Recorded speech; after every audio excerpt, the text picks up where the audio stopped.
3. Plano de saúde e previdência privada desaparecem se eu pedir demissão. Mentira. Eu tinha medo de ambas as coisas quando fui demitido da True Sun. Tinha alucinações com dentes apodrecidos e com ter de trabalhar no Walmart para sobreviver. Depois de pesquisar os fatos e explorar opções, percebi que poderia ter uma cobertura médica e odontológica idêntica, mesmo plano, mesma rede, por algo entre $300 e $500 por mês. Para transferir minha conta para outra empresa, escolhi a Fidelity Investime. Foi ainda mais fácil. Levou menos de 30 minutos no telefone e não me custou nada. Resolver ambos os problemas leva menos tempo do que ligar para um serviço de atendimento ao cliente para resolver um problema com sua conta de luz. 4. Isso vai acabar com o meu currículo. Adoro não ficção criativa. Não é difícil varrer as falhas para debaixo do tapete e fazer das coisas incomuns os itens que conquistarão os entrevistadores numa seleção para emprego. Como? Faça algo interessante e deixe-os com inveja. Se você sair do emprego e sentar sua bunda, eu também não o contrataria. Por outro lado, se você tem uma viagem de 1 ou 2 anos de navio ao redor do mundo em seu currículo, ou se treinou com times profissionais de futebol na Europa em seus créditos, duas coisas interessantes acontecem depois de voltar ao mundo profissional. Primeiro, você conseguirá mais entrevistas porque se destacará. Segundo, entrevistadores entediados em seus empregos passarão a entrevista inteira querendo saber como você fez para conseguir isso. Se houver alguma pergunta sobre por que você fez uma pausa ou saiu do seu antigo emprego, há uma resposta que não pode ser recusada. Eu tive uma chance única na vida de fazer a experiência exótica e causadora de inveja e não podia recusar. Percebi que, com mais 20, 40 anos de trabalho pela frente, qual a pressa? O fator cheesecake. Você gostaria que eu lhe desse uma fórmula para o seu sucesso? Na verdade, é bem simples. Dobre sua taxa de erros. Thomas J. Watson, fundador da IBM. Verão de 1999. Mesmo antes de experimentar, eu sabia que alguma coisa não estava muito bem.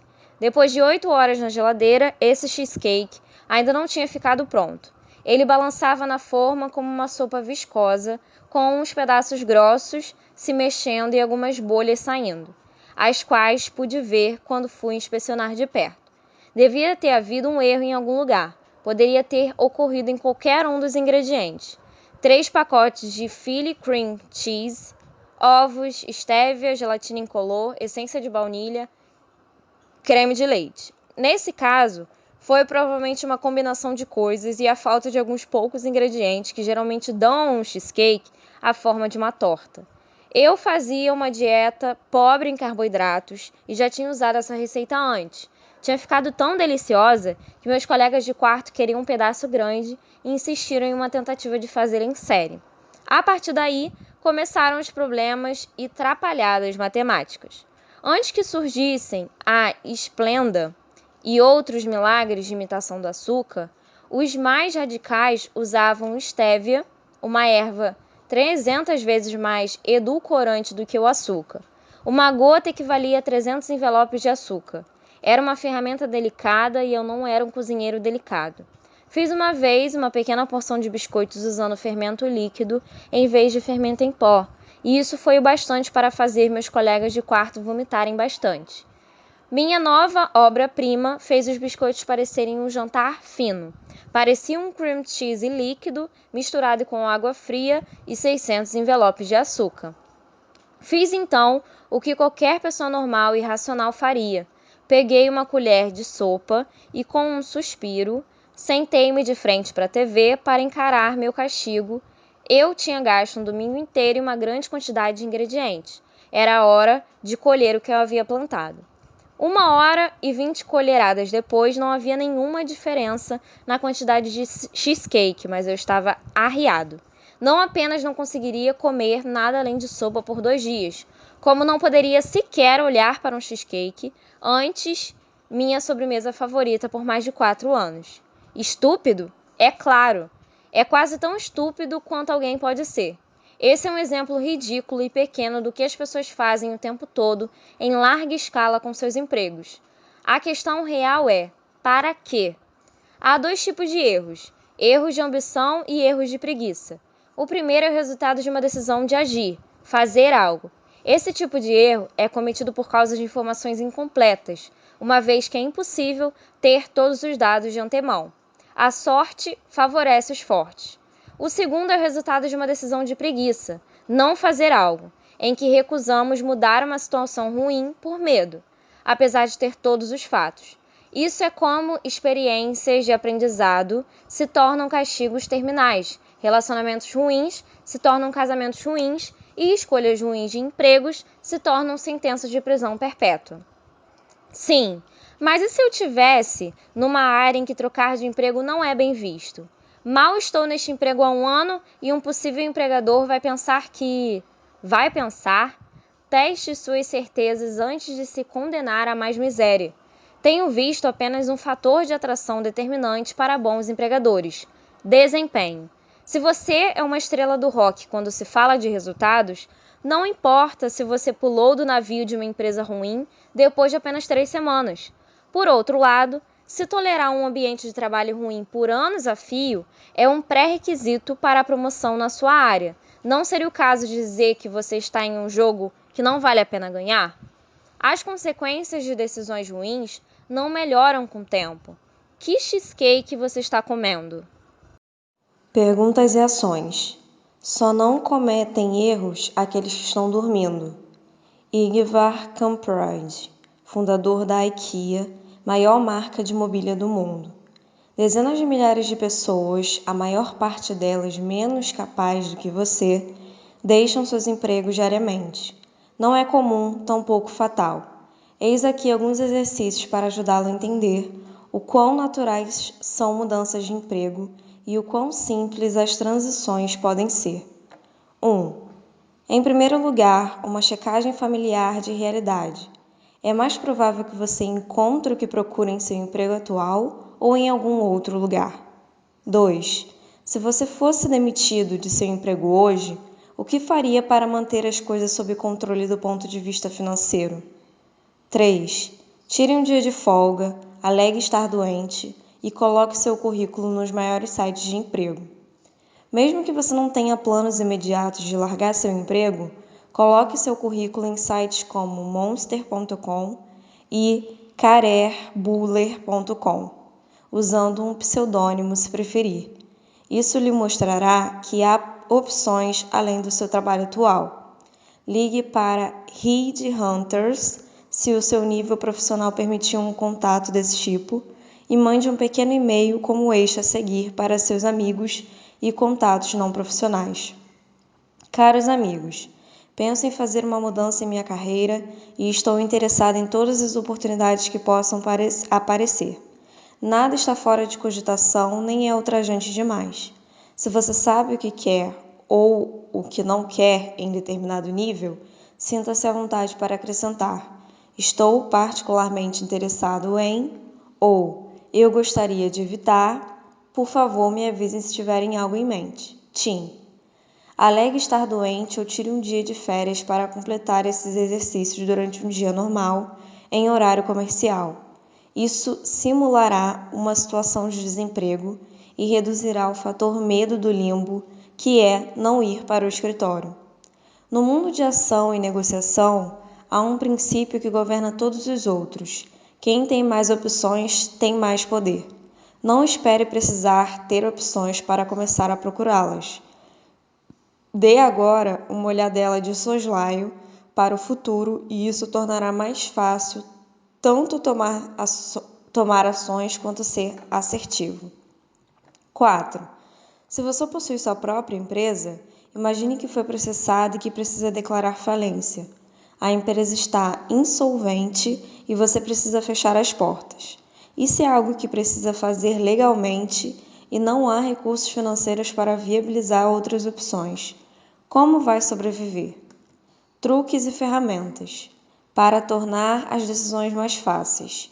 iWorkWithFools.com permite que você leia ou escreva anonimamente relatos de trabalho sobre chefes e colegas imbecis com os quais a maior parte de nós lida diariamente. Ajuda para puxar o gatilho. iRig.com. Este site fornece tudo de aconselhamento sobre procura de novos empregos, até o meu favorito, exemplos de cartas de demissão. Não deixe de ver os utilíssimos fóruns de discussão e a histérica Carta do Consumidor Web de Londres. Para abrir contas de previdência privada. Se você quer um consultor e não se importa em pagar por isso, considere os sites a seguir: Franklin Templeton, American Funds. Se você quer fazer seus próprios investimentos e não pagar encargos, procure estas empresas: Fidelity Investments, Vanguard. Planos de saúde para autônomos ou desempregados. Mais opções e recomendações podem ser encontradas em forallworkweek.com, eHealth ThinkScience, AITNA, Kaiser Permanente. Irremediável. 14. Mini aposentadorias. Adotando a mobilidade como estilo de vida. Antes do desenvolvimento do turismo, viajar era concebido como um estudo e seus frutos eram a ornamentação da mente e a formação do julgamento. Paul Fussler, Abroad. A simples vontade de improvisar é mais vital no longo prazo do que a pesquisa. Rolf Putz, Vagabondai. Depois que Sherrod voltou da Oktoberfest, atordoado de tanto matar neurônios, mais feliz como não se sentira nos últimos 4 anos, o período de teste se transformou em uma política e Sherrod foi apresentado ao mundo nos novos ricos. Tudo o que ele precisa agora é uma ideia de como explorar essa liberdade e as ferramentas para dar a seu dinheiro limitado as possibilidades de resultados de um estilo de vida com recursos quase infinitos. Se você cumpriu os passos anteriores, eliminando, automatizando e destruindo as amarras que o prendem a um único lugar, é hora de realizar algumas fantasias e explorar o mundo. Mesmo que você não tenha muita vontade de fazer viagens longas ou acha que é impossível, seja por causa do casamento, das prestações ou daquelas pequenas coisas chamadas crianças, este capítulo ainda assim é o próximo passo. Há mudanças fundamentais que eu e a maior parte dos outros adiamos até que a ausência ou a preparação para elas as force. Este capítulo é a prova final no desenvolvimento de sua musa. A transformação começa em um pequeno vilarejo mexicano. Fábulas e caçadores de fortunas. Um executivo americano tirou férias e foi para uma pequena vila de pescadores no litoral do México por ordens médicas. Sem conseguir voltar a dormir por causa de uma ligação urgente do escritório, na primeira manhã ele saiu para dar uma volta no pier para esfriar a cabeça. Um pequeno barco com o único pescador atracava e dentro do barco havia vários atuns robustos. O americano cumprimentou o mexicano pela qualidade dos peixes. Quanto tempo levou para pescá-los? Perguntou o americano. Apenas um pouquinho. O mexicano respondeu em inglês surpreendentemente bom. Por que você não ficou mais tempo para pescar ainda mais peixes? O americano tornou a perguntar. Eu tenho bastante para sustentar minha família e dar um pouco para os meus amigos, disse o mexicano enquanto tirava os pés do barco e os colocava em uma cesta. Mas o que você faz com o resto do seu tempo? O mexicano olhou para ele e sorriu. Eu acordo tarde, pesco um pouco, brinco com meus filhos, tiro uma cesta com minha esposa, Júlia, e dou uma volta pela vila à noitinha para beber vinho e tocar violão com meus amigos. Tenho uma vida completa e bastante cheia, senhor. O americano deu uma gargalhada e se impertigou. Senhor, eu tenho um MBA em Harvard e posso ajudá-lo. Você deveria passar mais tempo pescando e, com os lucros maiores, comprar um barco maior. Em pouco tempo, você poderia comprar vários barcos com aumento em seus rendimentos. Finalmente, poderá ter uma frota de barcos de pesca. Ele prosseguiu. Em vez de vender sua pesca para o intermediário, poderia vender diretamente para os consumidores, finalmente abrindo sua própria fábrica de enlatados. Você controlaria a produção, o processamento e a distribuição. Teria que sair deste pequeno vilarejo de pescadores, é claro, e mudar-se para a cidade do México, depois para Los Angeles e finalmente para Nova York, de onde poderia gerir seu império em expansão com a administração adequada. O pescador mexicano perguntou: "Mas, senhor, quanto tempo isso vai levar?" Rapidamente o americano respondeu: 15 a 20 anos, 25 no máximo. "Mas e aí, senhor?" O americano riu e respondeu: "Essa é a melhor parte. Quando for a hora certa, você poderá vender ações de sua empresa na bolsa e se tornar muito rico. Você poderia ganhar milhões." "Milhões, senhor? Mas e aí?" "Aí você poderia se aposentar, mudar-se para um pequeno vilarejo na praia, onde você poderá acordar tarde, pescar um pouco, brincar com seus filhos, tirar a cesta com sua esposa e passear na vila à noitinha para beber vinho e tocar violão com seus amigos." Recentemente, almocei em São Francisco com um grande amigo e ex-colega de quarto da época da faculdade. Em breve ele se formará em uma importante escola de negócios e voltará ao mercado dos investidores bancários. Detesta chegar em casa do escritório à meia-noite, mas explicou que, se ele trabalhar 80 horas por semana durante 9 anos, poderá se tornar diretor administrativo e ganhar ótimos 3 a 10 milhões de dólares por ano. Aí ele seria um homem de sucesso. "Mas, cara, o que você vai fazer neste mundo com 3 a 10 milhões por ano?" Perguntei. Sua resposta: "Vou fazer uma longa viagem pela Tailândia." Isso traduz claramente uma das maiores autodecepções da era moderna. Viagens longas pelo mundo como exclusivas dos ultra-ricos. Também já ouvi coisas assim: "Vou trabalhar nesta empresa por 15 anos. Aí eu me tornarei sócio e poderei diminuir o número de horas trabalhadas por semana.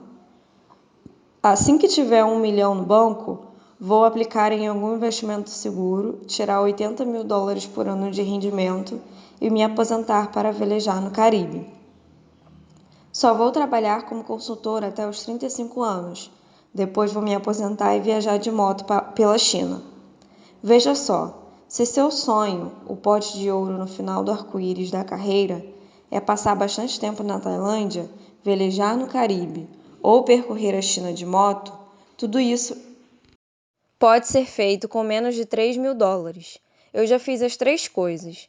Eis aqui apenas 2 exemplos do quão longe se pode ir com pouco dinheiro. 250 dólares, 5 dias em uma ilha tropical de pesquisa, com 3 pescadores locais que pescavam e preparavam todas as minhas refeições e ainda me levavam para os melhores locais escondidos de mergulho no Panamá. 150 dólares, 3 dias alugando um avião particular em Mendoza, região vinícola da Argentina, e sobrevoando os mais belos vinhedos ao redor dos Andes, totalmente nevados, com um guia particular. Pergunta: em que você gastou seus últimos 400 dólares? Isso equivale a 2 ou 3 fins de semana de agitação nonsense para esquecer a semana árdua de trabalho na maior parte das cidades americanas. 400 dólares não são nada para um período completo de 8 dias de experiência para mudar sua vida. Mas 8 dias não é o que eu recomendo. São apenas interlúdios para uma produção muito maior. Proponho mais, muito mais. O nascimento das mini-aposentadorias e a morte das férias. Há mais na vida do que apenas acelerá-la. Mohandas Gandhi. Em fevereiro de 2004, estava péssimo e assoberbado de trabalho. Meu sonho de viagem começou como um plano para visitar a Costa Rica em março de 2004, para 4 semanas de espanhol e de descanso. Eu precisava de um descanso e 4 semanas me pareciam um tempo razoável por qualquer parâmetro esdrúxulo que se use para medir essas coisas. Um amigo que conhece bem a América Central, diligente, me disse que nunca iria dar certo, porque iria começar a temporada de chuvas na Costa Rica. Tempestades torrenciais não era exatamente o clima revigorante de que eu precisava, de modo que mudei meu foco para 4 semanas na Espanha. No entanto, era uma viagem longa sobre o Atlântico e a Espanha fica próximo Há países que eu sempre quis visitar. Perdi o conceito de razoável em algum lugar logo depois disso e decidi que eu merecia 3 meses para explorar minhas raízes nos países escandinavos depois das 4 semanas na Espanha. Se houvesse alguma bomba relógio ou algum desastre pendente em minha vida, certamente seriam detonados nas primeiras 4 semanas. Então, não havia risco adicional em esticar minha viagem em 3 meses. 3 meses seria algo excelente. Esses 3 meses viraram 15 e eu comecei a me perguntar: por que não pegar os 20 a 30 anos normais de aposentadoria e redistribuí-los ao longo da vida, em vez de guardar tudo para o final? A alternativa às viagens aceleradas. Graças ao sistema de rodovias interestaduais, agora é possível viajar de costa a costa sem ver absolutamente nada. Charles Huraut, repórter da CBS. Se você está acostumado a trabalhar 50 semanas por ano, a tendência, mesmo depois de gerar a mobilidade necessária para viagens longas, será ficar louco e visitar 10 países em 14 dias e terminar arruinado. É como levar um cachorro faminto para um buffet à vontade. Ele vai comer até morrer. Eu fiz isso durante 3 dos 15 meses da minha viagem visionária, visitando 7 países e passando por pelo menos 20 check-ins e check-outs, com um amigo que tirou 3 semanas de férias. A viagem foi uma explosão de adrenalina, mas foi como assistir a vida em Fast World. Foi difícil para nós lembrar o que aconteceu em cada país, exceto em Amsterdã.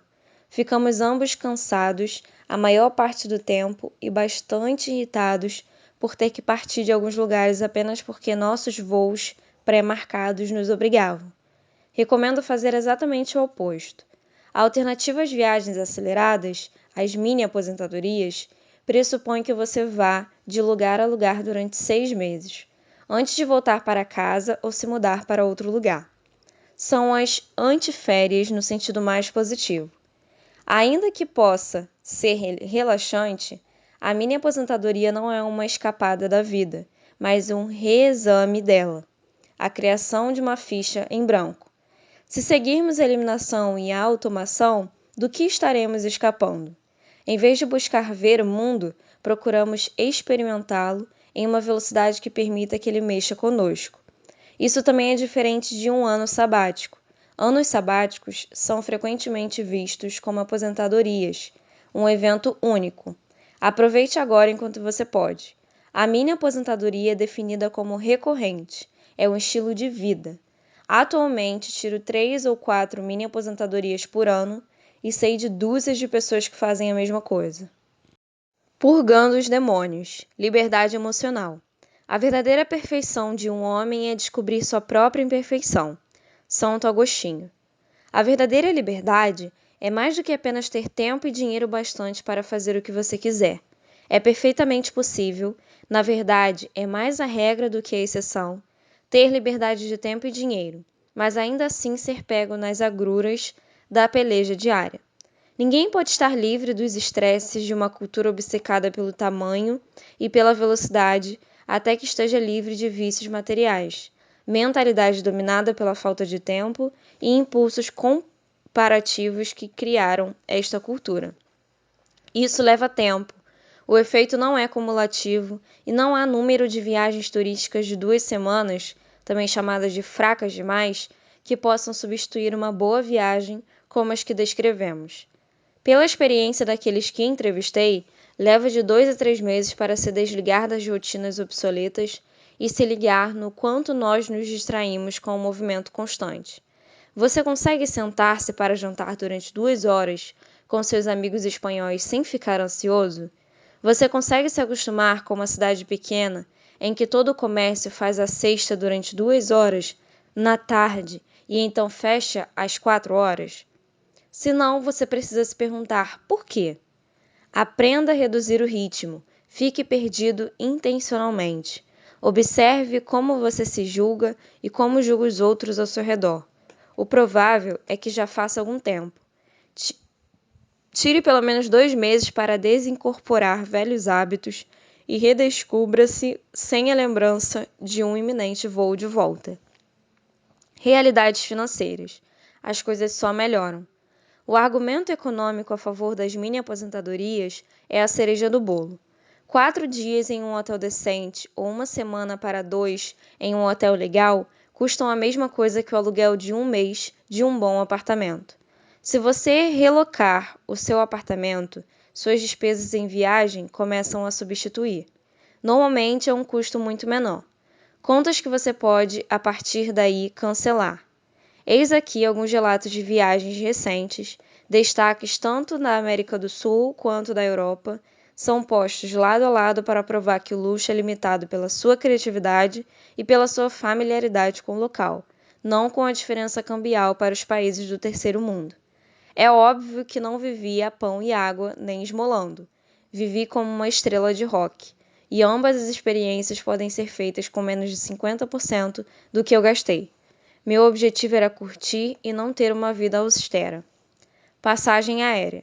Gratuita, cortesia do cartão de crédito Amex Gold e do Mastercard Chase Continental Airlines.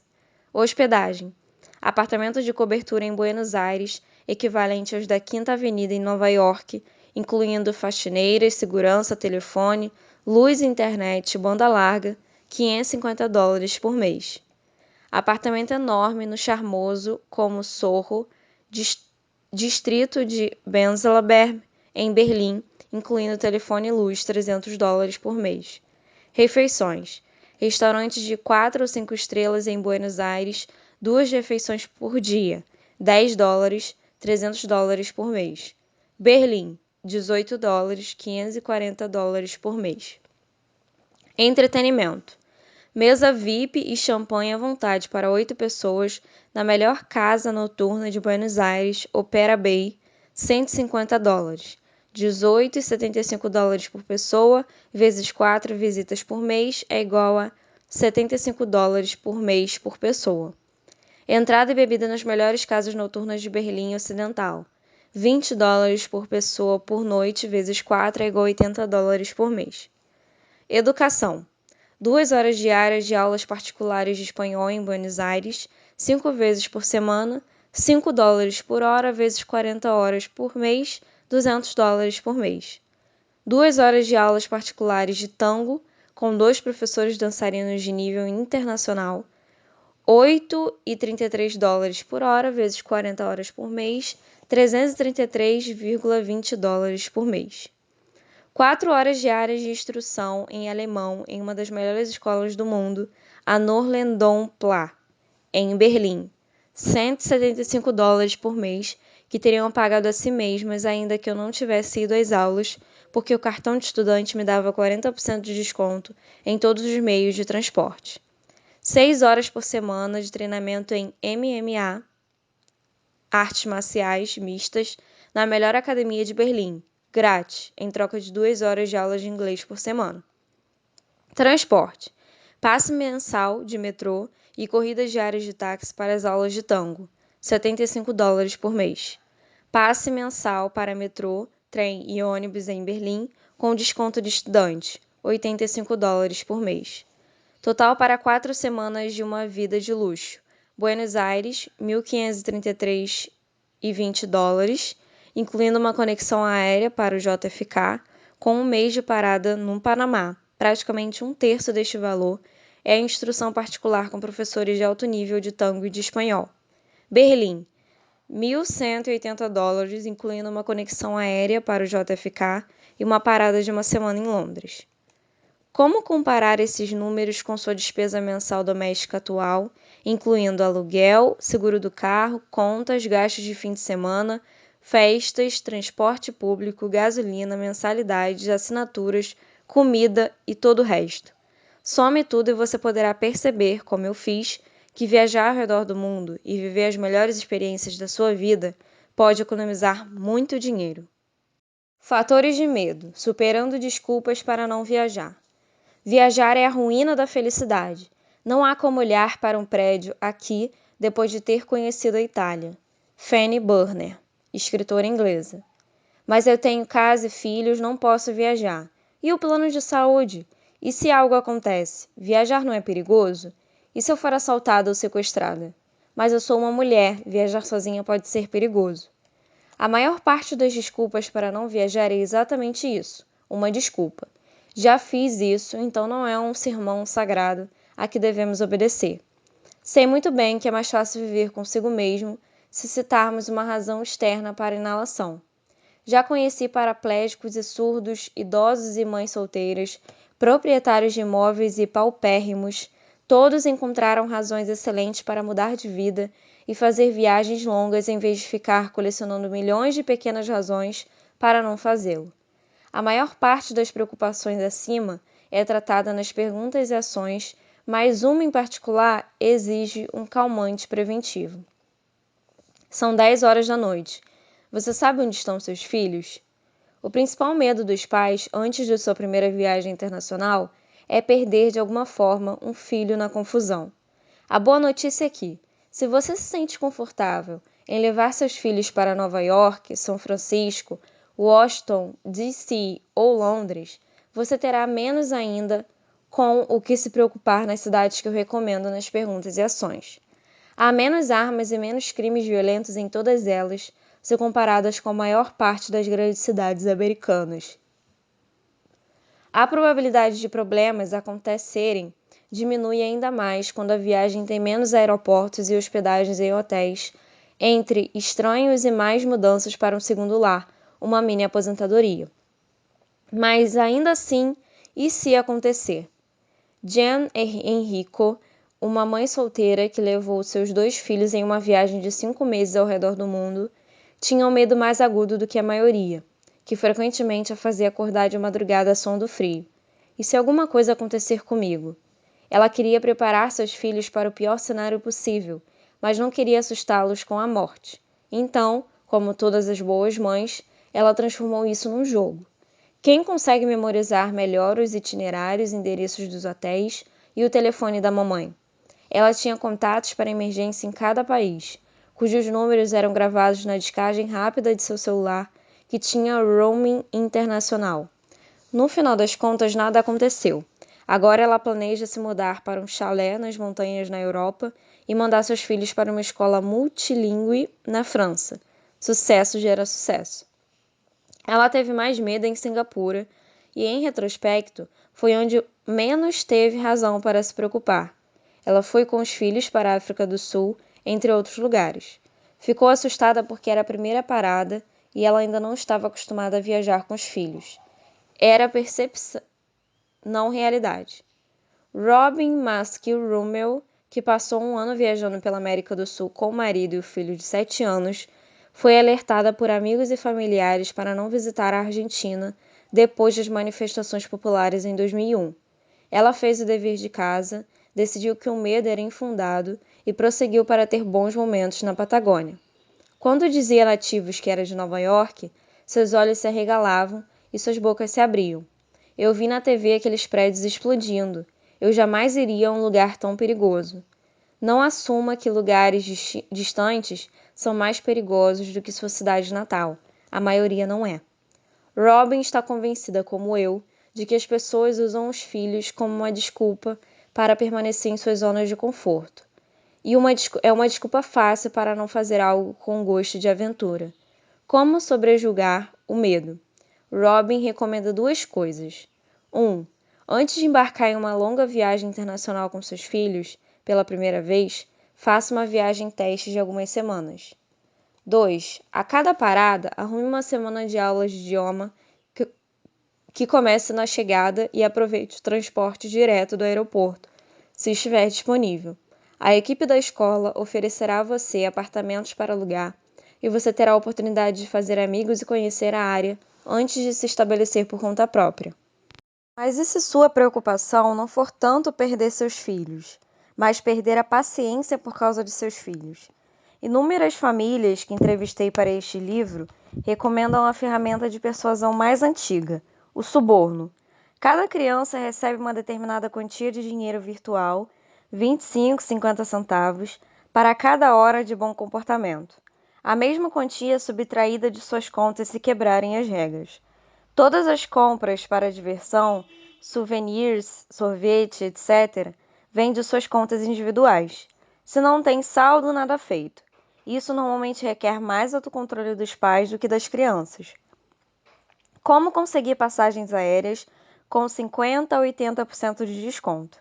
Este livro não é sobre orçamento de viagem. A maior parte das recomendações para economizar que se encontra em guias de viagem é destinada aos viajantes acelerados. Para alguém que embarca para uma mini aposentadoria, um custo extra de $150 para uma passagem aérea livre de problemas amortiza ao longo de 2 meses. É um negócio melhor do que 20 horas passeando por vários pontos com uma companhia desconhecida ou ficar buscando vantagens questionáveis. Depois de 2 semanas de pesquisa, comprei certa vez uma passagem de ida para a Europa em aberto por $120. Cheguei ao JFK transbordando de entusiasmo e confiança. Olhei para todos esses idiotas comprando a preço de varejo. E 90% das empresas participantes recusaram meu bilhete. As que não recusaram estavam lotadas por semanas. Terminei ficando em um hotel por 2 noites, a um custo de $300, usando pontos Amex. Depois, liguei frustrado do JFK para 1-800 Fly Europe, onde comprei uma conexão para Londres na Virgin Atlantic por $300 e embarquei 1 hora depois. A mesma passagem custava uma semana antes mais de $700. Depois de 25 países, descobri algumas estratégias simples que fazem você conseguir 90% da economia possível sem desperdiçar tempo ou discutir migalhas. 1. Use cartões de crédito com programas de recompensa para a maior parte da propaganda e da fabricação de sua musa. Não estou gastando mais dinheiro para conseguir centavos em troca de dólares. Esses custos são inevitáveis, então capitalize sobre eles. Isso sozinho me permite uma passagem internacional gratuita a cada 3 meses. 2. Compre passagens com antecedência, 3 meses ou mais, ou no último minuto, e tente embarcar ou retornar entre terça e quinta-feira. Planejamento de viagens, então, eu opto por comprar todas as passagens nos últimos 3 ou 4 dias antes do embarque planejado. O valor de um assento vazio é 0 assim que o avião decola, então passagens no último minuto são mais baratas. Use o Orbitz.com primeiro, determine a data de partida e retorno entre terça e quinta-feira.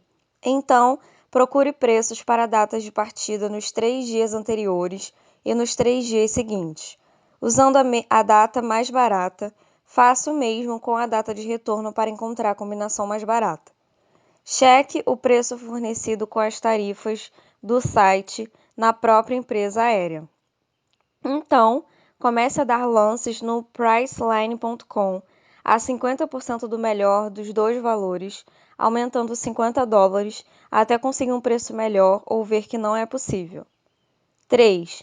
Pense em comprar uma passagem para um centro de conexões internacionais e então outro voo com uma empresa aérea local mais barata.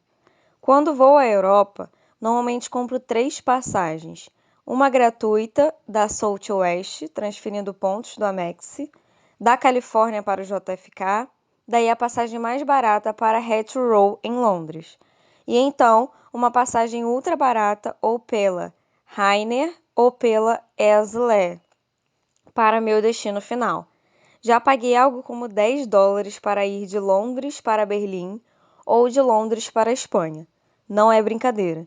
Empresas aéreas locais frequentemente oferecem assentos em voos apenas pelo preço dos impostos e da gasolina. Para destinos na América Central ou do Sul, normalmente procuro voos locais saindo do Panamá ou voos internacionais saindo de Miami.